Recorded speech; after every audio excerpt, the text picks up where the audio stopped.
दूसरा हमने कर दिया, तो अब हम आपको करवाएंगे Newton second law of motion. Newton second law of motion से पहले हम थोड़ी थोड़ी बातें करवाएंगे इधर कि हमारे पास ये एक बाल है, ये हमारे पास एक बाल है और इस पर फोर्स लगता है, इस डायरेक्शन में इस पर फोर्स लगता है। ये हमारे पास दूसरा बाल है, इस पर फोर्स इस डायरेक्शन में लगता है। इसका जो मास होता है, इसका मास, ये हमारे पास इसका मास है 5 kg और इसका इधर भी मास है 5 kg।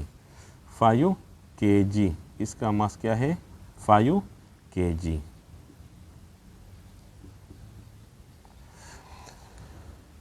इस पर फोर्स लगता है, इस पर फोर्स लगता है 10 न्यूटन, इस पर फोर्स लगता है 20 न्यूटन। यह हमारे पास दो बाल हैं। इसका मास 5 kg है, इसका मास 5 kg है। हमने इस पर इस डायरेक्शन में फोर्स लगा दिया। फोर्स लगाने के बाद इसमें मोशन, हरकत पैदा हो गया। हरकत की वजह से इसमें वेलोसिटी चेंज आ गया और इसमें एक्सेलरेशन पैदा हो गया। एक्सेलरेशन पैदा हो गया, फोर्स की वजह से इसमें एक्सेलरेशन पैदा हो गया। ये बाल 5 किलोग्राम है, ये भी 5 किलोग्राम है। इस पर फोर्स 10 न्यूटन लग गया, इस पर फोर्स 20 न्यूटन लग गया। तो जाहिर बात है कि जब 20 न्यूटन फोर्स लगेगा तो ये जो इसमें एक्सेलरेशन ज़्यादा पैदा होगा और जब फोर्स 10 न्यूटन होगा, कम होगा, तो इसमें एक्सेलरेशन कम पैदा होगा। इसका मतलब ये होता है कि जितना फोर्स आप ज़्यादा लगाएंगे इतना ज़्यादा इसमें एक्सेलरेशन पैदा होता है। तो अब हम लिखते हैं कि जितना ज़्यादा फोर्स लगाएंगे और इतना ज़्यादा इसमें एक्सेलरेशन पैदा होता है। तो अब हम इसको लिखते हैं कि ये डायरेक्टली प्रोपोर्शनल है, कि एक्सेलरेशन जो होता है फोर्स के इस वक्त के डायरेक्टली प्रोपोर्शनल है। कि अगर आपने इसको मास सेम कर दिया, ये भी 5 kg है, मास को आपने कांस्टेंट कर दिया, फोर्स डिफरेंट है। फोर्स डिफरेंट के बाद जितना ज़्यादा फोर्स आप ज़्यादा करवाएंगे, जितना फोर्स आप ज़्यादा लगाएंगे, इतना ज़्यादा इसमें एक्सेलरेशन पैदा होता है। एक बात तो ये हो गया। दूसरी बात है कि हमारे पास एक बाल ये है, एक बाल, इसका मास जो होता है, इसका मास ये 5 kg है, वही 5।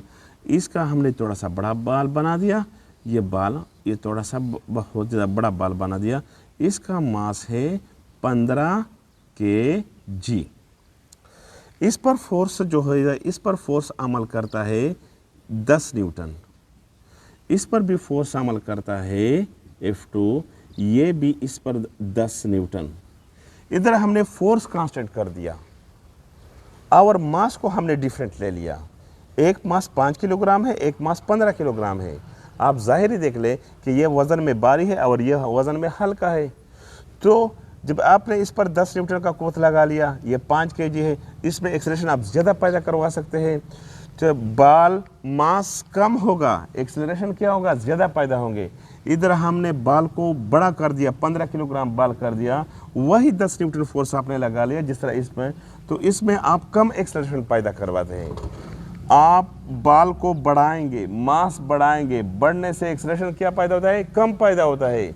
मास को कम करवाएंगे, जब मास कम करवाएंगे एक्सेलरेशन ज़्यादा पैदा होता है। तो इसको हम कहते हैं इनवर्सली प्रोपोर्शनल। तो इनवर्सली प्रोपोर्शनल का मतलब कि acceleration is inversely proportional to the mass of the body. इधर हमने मास को कांस्टेंट कर, इधर भी 5 किलोग्राम, इधर भी 5 किलोग्राम, 10 न्यूटन फोर्स लगाया, इसमें एक्सेलरेशन पैदा हो गया। फिर अपने फोर्स को डिफरेंट कर दिया, 20 न्यूटन, और भी इसमें एक्सेलरेशन ज़्यादा पैदा हो गया। तो इसको हम कहते हैं डायरेक्टली प्रोपोर्शनल। मास ज़्यादा करवाएंगे तो इसमें एक्सेलरेशन कम पैदा होता है। अब हम आपको स्टेटमेंट लिखते हैं। स्टेटमेंट अब हम लिखते हैं, statement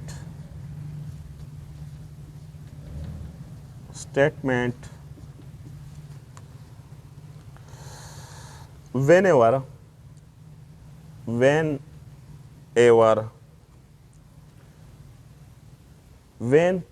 a force is applied, a force, आपने फोर्स लगा लिया, a force is applied, आपने एक बाल पर लगा लिया है, जिस तरह भी लगा, a force is applied on an object, on an object, आपने फोर्स लगा लिया एक बॉडी पर या बाल पर।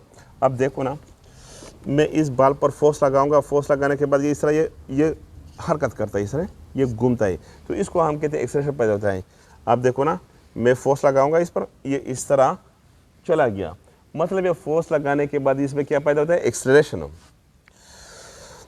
When a force is applied on an object, acceleration पैदा होता है, is produced, एक्सेलरेशन पैदा हो गया, acceleration is produced, sorry for that,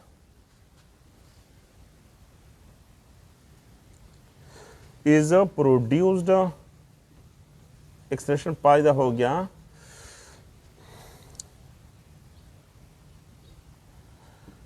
in, acceleration पैदा हो गया इन दैट ऑब्जेक्ट, जिस ऑब्जेक्ट पर आपने फोर्स लगा लिया, जिस बॉल पर आपने फोर्स लगाया, इस बॉल में एक्सेलरेशन पैदा हो गया in that object in the direction of force, in the direction of force, जिस डायरेक्शन में आपने कुव्वत लगा लिया, in the direction of force, जिस डायरेक्शन में आपने कुव्वत लगा लिया, आपने इस डायरेक्शन में, इस सीमत में आपने कुव्वत लगा लिया, तो इसी डायरेक्शन में एक्सेलरेशन पैदा होता है।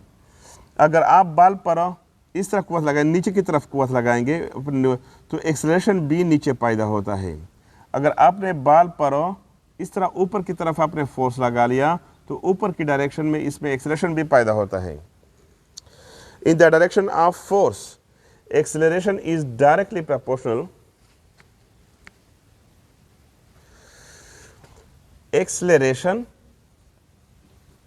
acceleration is directly proportional, acceleration is directly proportional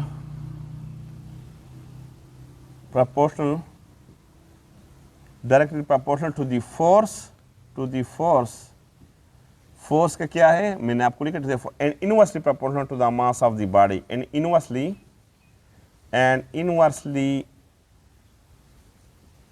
proportional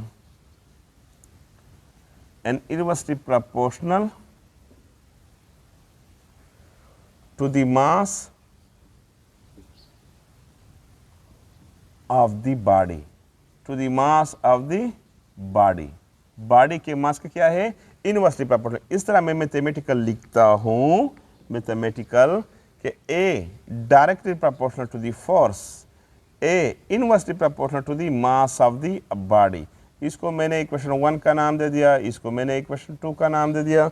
तो कंबाइन 1 इंटू 1 और 2 को कंबाइन करें, कंबाइन 1 एंड 2, 1 और 2 को कंबाइन करने के बाद acceleration is directly proportional to the force, inversely proportional to the mass of the body. Acceleration हमने लिखा, इसको हम हटाएंगे, हटाने के बाद हम कांस्टेंट लगाएंगे। मैंने कांस्टेंट लगा दिया, कांस्टेंट मैंने खुद लिखा F4 divided by mass of the object. तो ए हमारे पास लिखा, कांस्टेंट को मैंने नाम दे दिया K, F divided by M। और न्यूटन ने कहा है कि K की वैल्यू हमारे पास 1 है, तो A हमारे पास बराबर है F/m। इधर हम 1 लिख सकते हैं, 1 को F के साथ ज़रब करेंगे, M को A के साथ ज़रब करेंगे, तो F हमारे पास आ गया ma। और ये इक्वेशन जब हमारे पास आ गया, ये बहुत इंपॉर्टेंट इक्वेशन है। इसको मैं इक्वेशन देता हूं, इक्वेशन नंबर ए। ये हमारे पास बहुत इंपॉर्टेंट इक्वेशन है, F is equal to ma। This is the Newton second law of mathematical form of Newton second law. तो ये मैथमेटिकल फॉर्म है न्यूटन सेकेंड लॉ के। तो इस तरह फोर्स का एक डिफिनीशन हमारे पास आ गया कि फोर्स जो है, फोर्स का एक और डिफिनीशन हमारे पास आ गया। फोर्स किस तरह कि मास को अगर आप एक्सेलरेशन के साथ ज़रब करेंगे तो ये हमारे पास बराबर होता है मास। मास का डिफिनीशन है किसी जिसम में मादे की मिकदार को मास कहते हैं। एक्सेलरेशन का मतलब होता है वेलोसिटी में तब्दीली की शरह को एक्सेलरेशन कहते हैं। तो मास और एक्सेलरेशन को ज़रब करेंगे तो हमारे पास इससे क्या आता है, फोर्स आता है। तो अब हम लिखते हैं the product of force, the product को मास को ज़रब करेंगे, the product of mass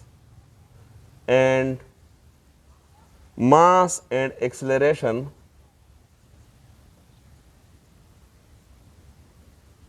the product of mass and acceleration is called, इसको हम कहते हैं फोर्स। तो मास और एक्सेलरेशन के ज़रब को हम क्या कहते हैं, फोर्स। तो एक अब हम लिखते हैं यूनिट हम लिखते हैं unit of force, unit of force. तो फोर्स का यूनिट हमारे पास बराबर होता है अकॉर्डिंग टू इस equation F is equal to ma। तो अब हम लिखते हैं system international SI unit of force. Force का जो SI यूनिट है फोर्स इज F हमारे पास बराबर है ma, F हमारे पास बराबर है मास की इकाई है किलोग्राम, एक्सेलरेशन का यूनिट है मीटर पर सेकेंड स्क्वायर। तो फोर्स का एक पहले हमने आपको कहा था कि फोर्स का यूनिट न्यूटन है, तो फोर्स का दूसरा यूनिट भी है और इसको हम कहते हैं किलोग्राम मीटर पर सेकंड स्क्वायर। ये फोर्स का यूनिट है किलोग्राम मीटर पर सेकंड स्क्वायर। अगर आपको कहेगा कि इसका डायमेंशन क्या होता है, तो डायमेंशन भी बहुत आसान है, आप इस फार्मूले से आप डायरेक्टली लिख सकते हैं कि फोर्स हमने खुद लिखा किलोग्राम का जो मास का जो डायमेंशन है वो m है और जो मीटर है, मीटर का डायमेंशन l है और डिवाइड बाय टाइम जो है सेकेंड टाइम का डायमेंशन जो होता है ये t है और इसके ऊपर स्क्वायर है। तो इस तरह हम इसको लिख सकते हैं f हमारे पास बराबर है m1 l1, ये ऊपर हम करवाएंगे t-2 द ब्रैकेट में हमने बंद किया, तो इस तरह 1/t स्क्वायर है, तो 1/t का अगर आप ऊपर करवाएंगे तो ऊपर करने के बाद ये t यूनिवर्स 2 आता है, इस तरह हम लिख सकते हैं और ये डायमेंशन ऑफ फोर्स है। आई होप यू दैट अगर इसमें किसी का कोई क्वेश्चन हो तो आप मुझे ज़रूर आप मुझे बताएं कि कमेंट में बताएं, इंशाल्लाह हम आपको जवाब देंगे, ज़रूर देंगे।